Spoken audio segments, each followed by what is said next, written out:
দেখেছো দেখেছো তোমার ছেলেকে? দেখো কেমন নিজের বউকে পিছু পিছু নিয়ে বেড়াচ্ছে। আহারে মেয়েটা নিজে এখনো খায়নি, অথচ তোমার ছেলেকে বাচ্চাদের মতো ঘুরে ঘুরে খাওয়াচ্ছে। তোমার ছেলে একদম তোমার মতো হয়েছে।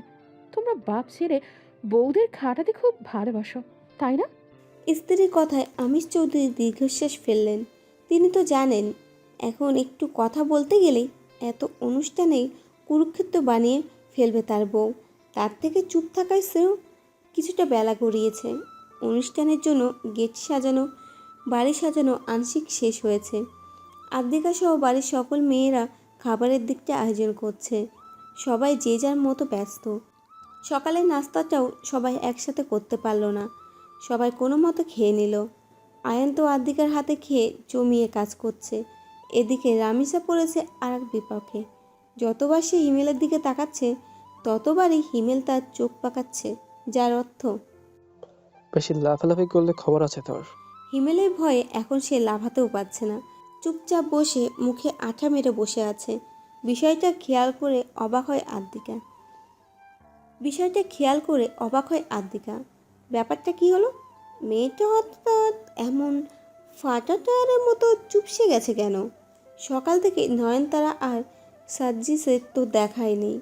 সার্জিস একটু আগে নিজে বাড়িতে চলে গেছে। সন্ধ্যায় একেবারে পরিবারসহ মেহেন্দির অনুষ্ঠানে আসবে। সবার কাজকর্ম প্রায় হয়ে গেলে যে যার ঘরে গেল বিশ্রাম নেওয়ার জন্য। দুপুরের পর আত্মীয়রা শুরু করবে আসা। আদ্রিকা নয়নতারার স্বাদের জন্য বিউটি পার্লারের সাথে যোগাযোগ করলো। বিকেলের আগে বাড়ির সব মেয়েরা সাজগোজ শেষ করতে হবে। আদ্রিকা একটু আগে সব কাজ শেষ করে ঘরে এসে দেখলো আয়ান বিছানায় বসে আছে। আদ্রিকাকে আসতে দেখে আয়ান টেনে টেনে বলল, সে কি তুমি? আমি তো ভেবেছিলাম তুমি মনে হয় ঘরে আসার পথ ভুলেই গেছো। অবশেষে মহারানীর ঘরে পা পড়লো তবে।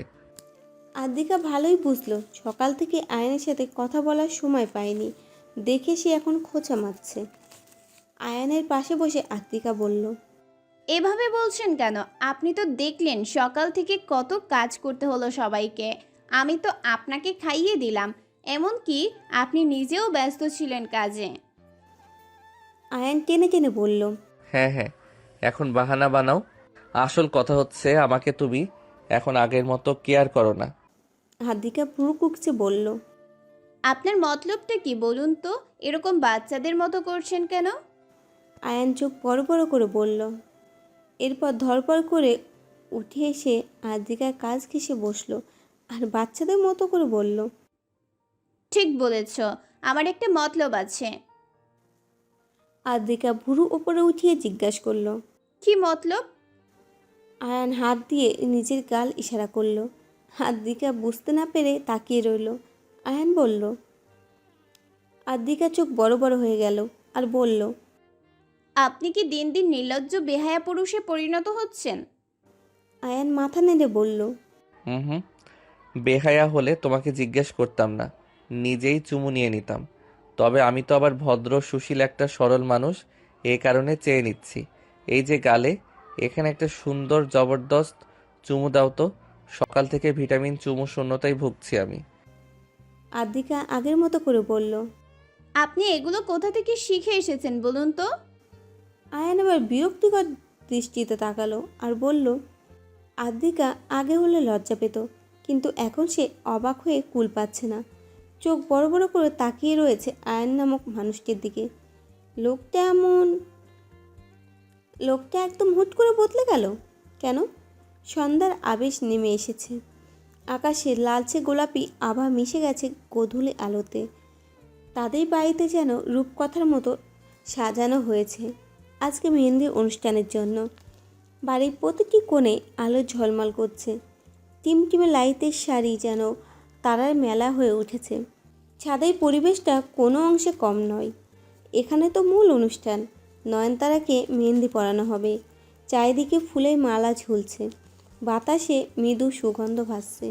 গোলাপি, সাদা ও সবুজ রঙের কাগজের লণ্ঠনগুলো নরম আলো ছড়িয়ে দিচ্ছে, আর মাটিতে সাজানো দীপাবলি প্রদীপগুলো যেন ছাদের শোভা আরও বাড়িয়ে দিয়েছে।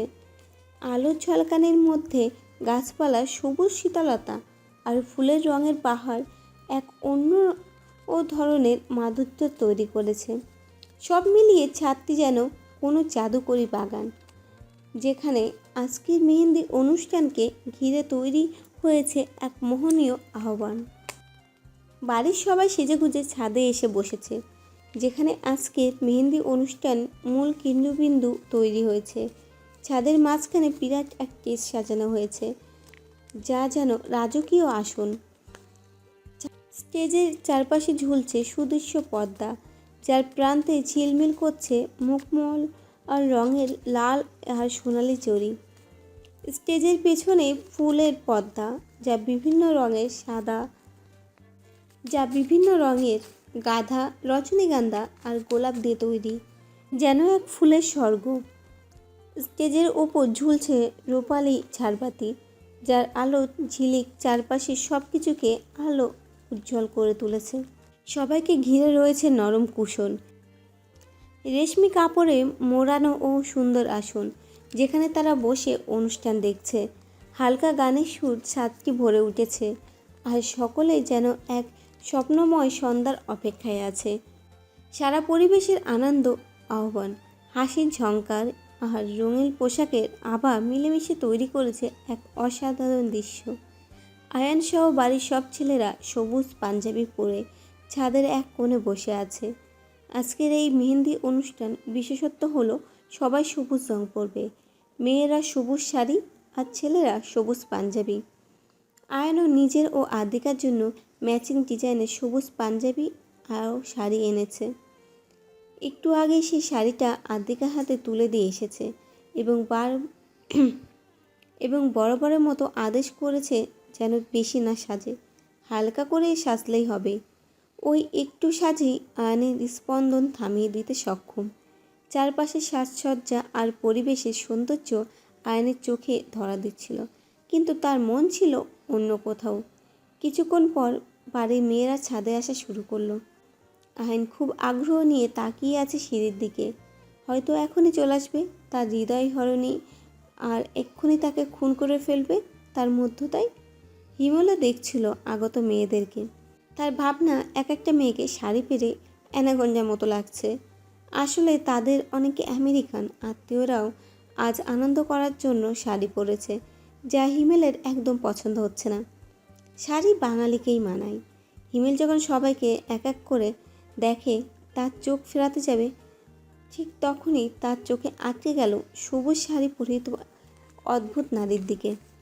তার মনে থেমে গেল, কি ব্যাপার, এই মেয়েকে খুব চেনা চেনা লাগছে তো, আগে তো কখনো দেখেনি।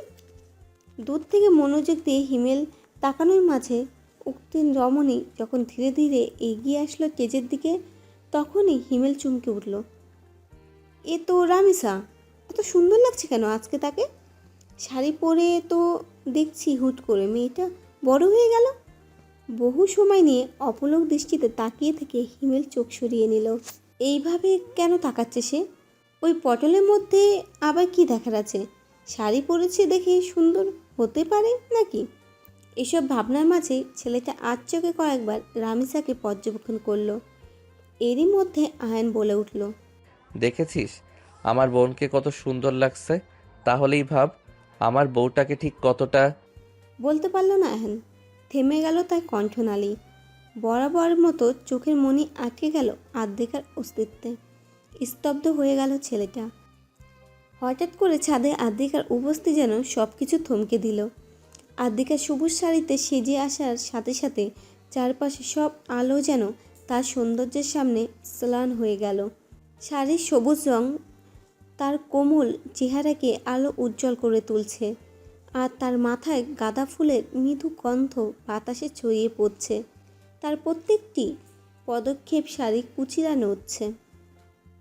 তার মৃদু হাসি যেন চারপাশে সবাইকে মুগ্ধ করে দিচ্ছে। আয়নের হৃদয় যেন এক ঝলক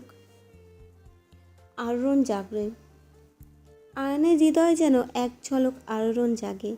তার চেহারায় মধ্যতার ছাপ স্পষ্ট হয়ে ওঠে, যেন সে এই মুহূর্তটি কখনো ভুলতে পারবে না।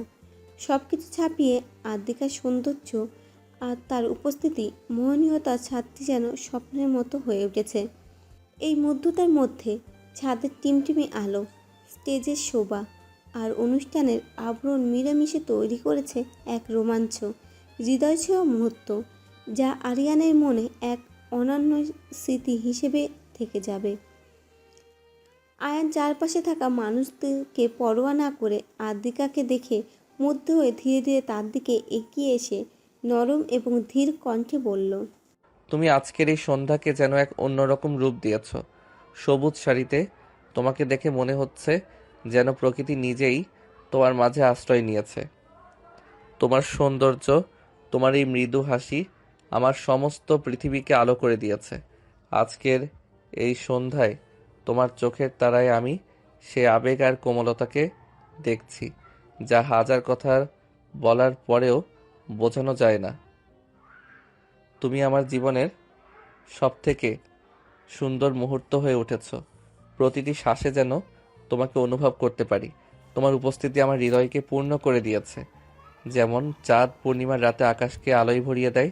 এ কথা বলার পর আয়ানের চোখে সেই মুগ্ধতা আর ভালোবাসা আরও স্পষ্ট হয়ে ওঠে, যেন এই মুহূর্তটি তার জীবনের সব থেকে প্রিয় স্মৃতি হয়ে থাকবে।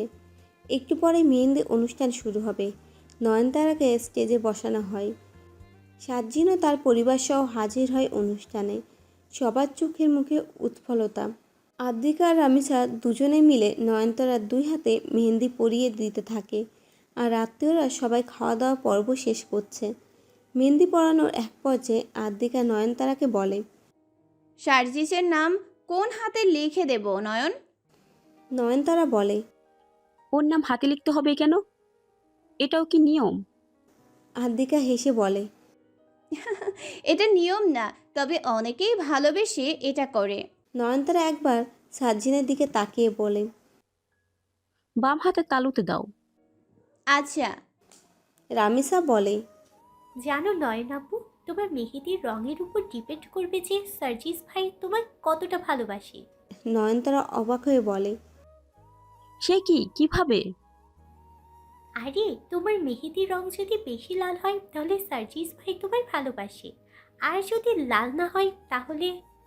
বলেই রামিসা শয়তানি হাসি দিল।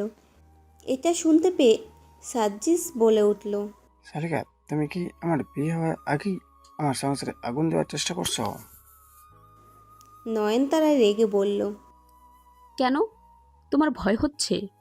সত্যি বলছি, আই সোয়ার, আমার মেহেদি যদি লাল না হয় তাহলে তোমার খবর আছে। হাত পা বেঁধে একদম উকানটা পাঠিয়ে দিব। সবাই হু হু করে হেসে উঠল, আর বেচারা সাজ্জিসের মুখটা কালো হয়ে গেল। রাত গভীর হতে থাকলো এবং আত্মীয় স্বজন ধীরে ধীরে কমতে থাকলো। আজকে সবাই প্ল্যান করেছে রাতের বেলা খুব আনন্দ করবে। সাজ্জিস সহ আত্মীয় স্বজনরা সবাই চলে গেলে অনিমা চৌধুরী, রাবেয়া বেগম এবং আজিজ চৌধুরী তারাও নিচে চলে গেল আগামীকালে অনুষ্ঠানের আয়োজন করতে। বসে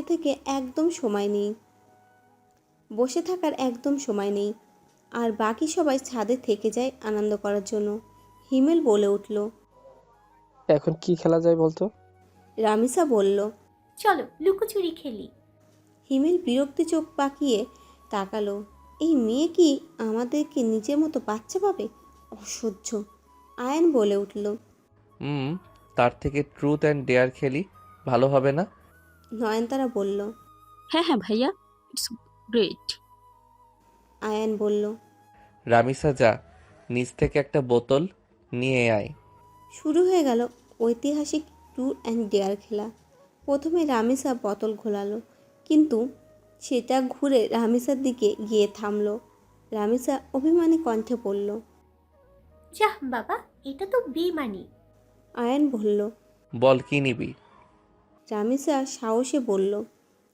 ডিয়ার। হিমেল যেন এটার অপেক্ষায় ছিল।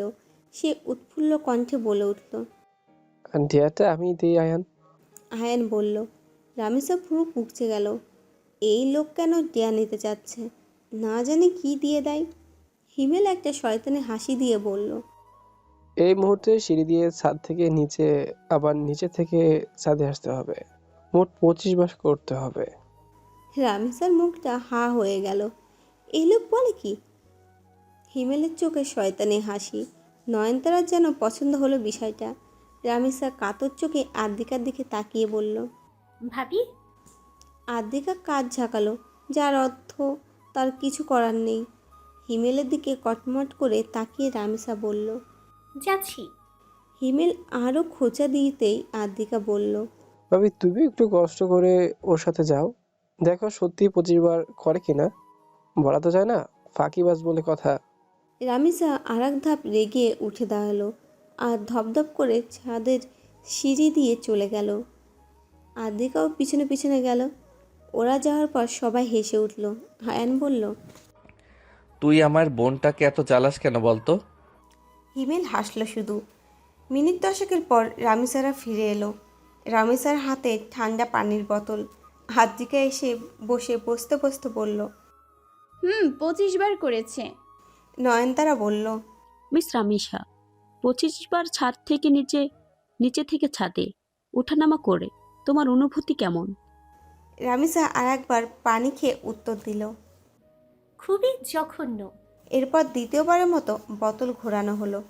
এবার গিয়ে বোতল থামলো আদ্রিকার দিকে। সবাই ওহো করে উঠল। ভাবি কি নেবে তুমি? রামিসা বলল। ভাবি, তুমিও টেয়ার নাও। আদ্রিকা বলল। আচ্ছা ডিয়ার। এবারে রামিসা বলে উঠল। ভাবি, এই ডেয়ারটা আমি তোমাকে দেব, একটা গান গেয়ে শোনাও। আদ্রিকা এমনভাবে তাকালো যেন কেউ তার কলিজাটা চেয়ে নিয়েছে।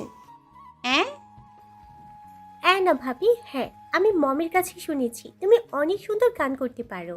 এমনকি তুমি তো কলেজ লাইফে গানের জন্য অনেক পুরস্কারও পেয়েছো। একদম কোনো বাহানা বানাবে না, একটা সুন্দর করে গান শোনাও তো। আয়ানও যেন অবাক হয়ে বলল। আদ্রিকা আমতা আমতা করে বলল। রামিসা বলল। নো এক্সকিউজ, মিথ্যে বলবে না, এক্ষুনি গাও, এটা ডেয়ার। আদ্রিকা সবার দিকে অসহায় চোখে তাকালো, কিন্তু কেউ তাকে পাত্তা দিল না। নয়নতারাও বলে উঠল। ভাবি প্লিজ গাও। আদ্রিকা এক পলক আয়নের দিকে তাকালো। আয়নও উৎফুল্ল চোখে তাকিয়ে রয়েছে। আদ্রিকা এবার একটা বড় শ্বাস নিয়ে গান শুরু করলো। তুমি আর তো কারো নাও, শুধু আমার। যত দূরে সরে যাও রবে আমার। স্তব্ধ সময়টাকে ধরে রেখে স্মৃতির পাতায় শুধু তুমি আমার। কেন আজ এত একা আমি? আলো হয়ে দূরে তুমি।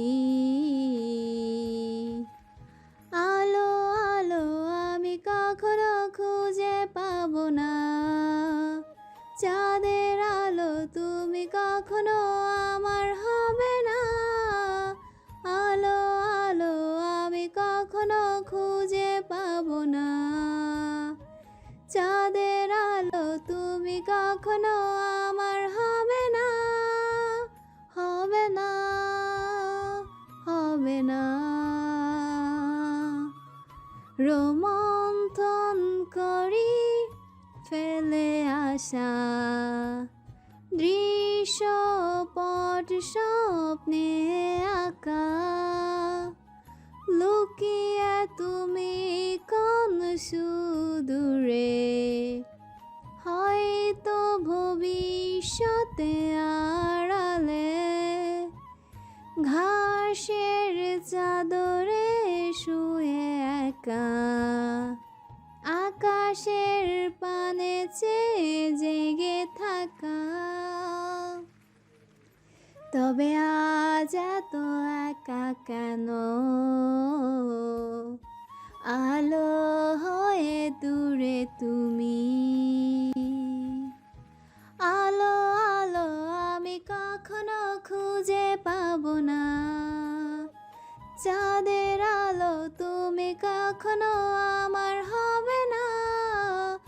আলো আলো আমি কখনো খুঁজে পাবো না। চাঁদের আলো তুমি কখনো আমার হবে না। হবে না, হবে না। কেন আজ এত একা আমি,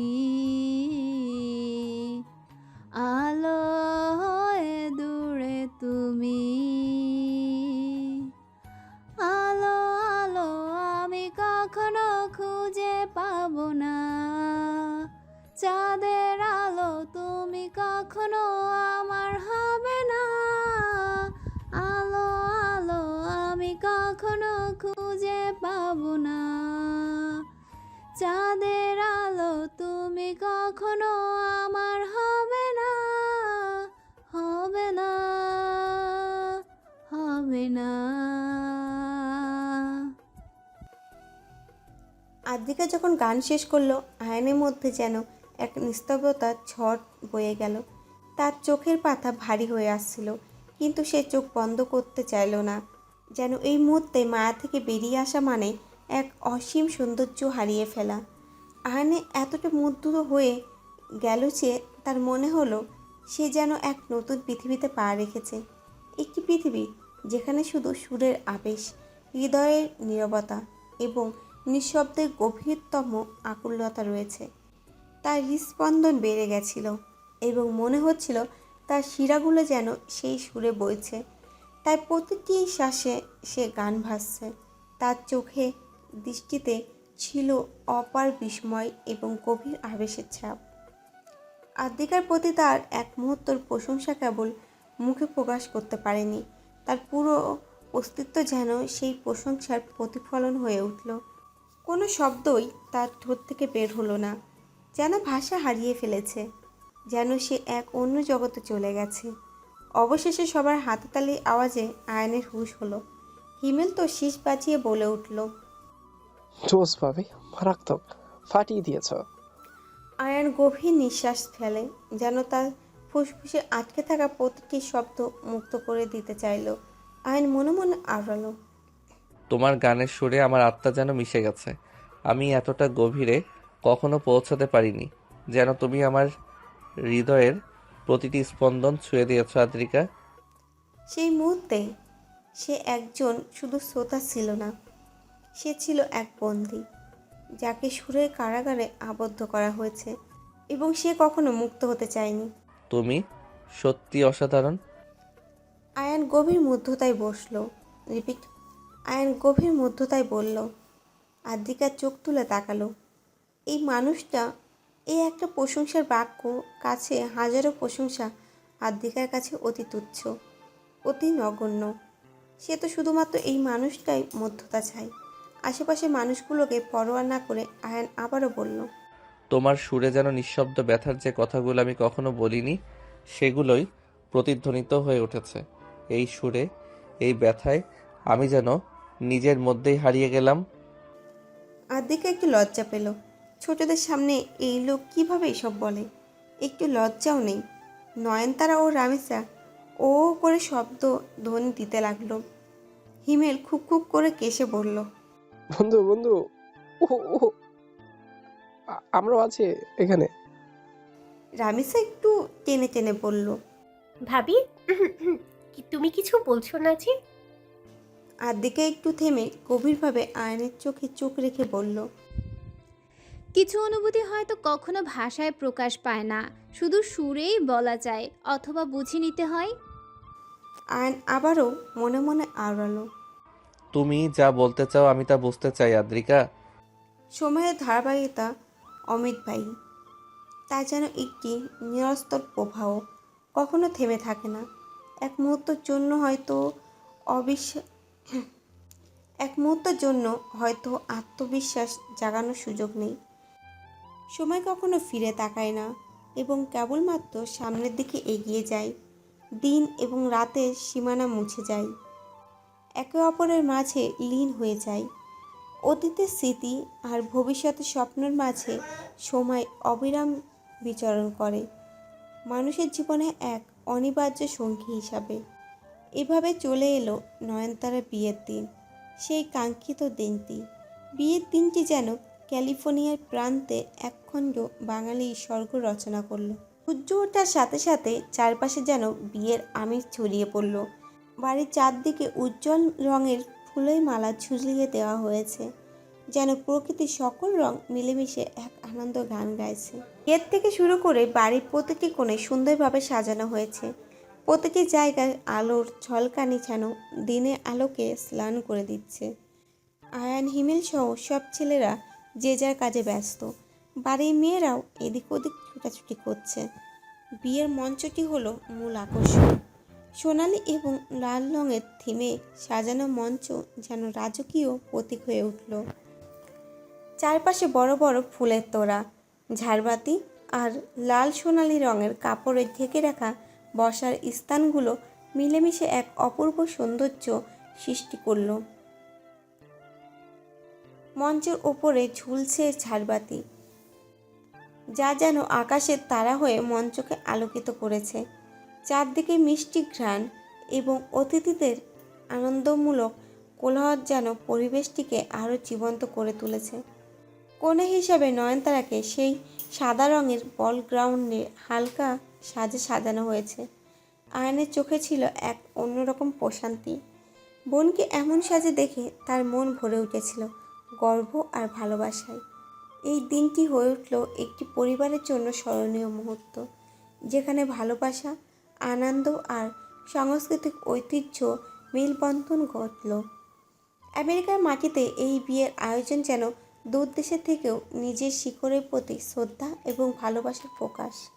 বিয়ের পুরো আয়োজনের মধ্যে আয়ান যখন প্রথমবারের মতো আদ্রিকাকে দেখল, তখন সময় যেন থমকে গেল। আদ্রিকার পরনে একটি লাল রঙের বল গ্রাউন্ড, যা তার সৌন্দর্যকে যেন এক নতুন মাত্রা দিয়েছে। এটি আয়ান নিজে গিয়ে পছন্দ করে আদ্রিকার জন্য কিনেছিল। গ্রাউন্ডটি ছিল সিল্কের মসৃণতা এবং শুষ্ক কারুকার্যের সংমিশ্রণে তৈরি।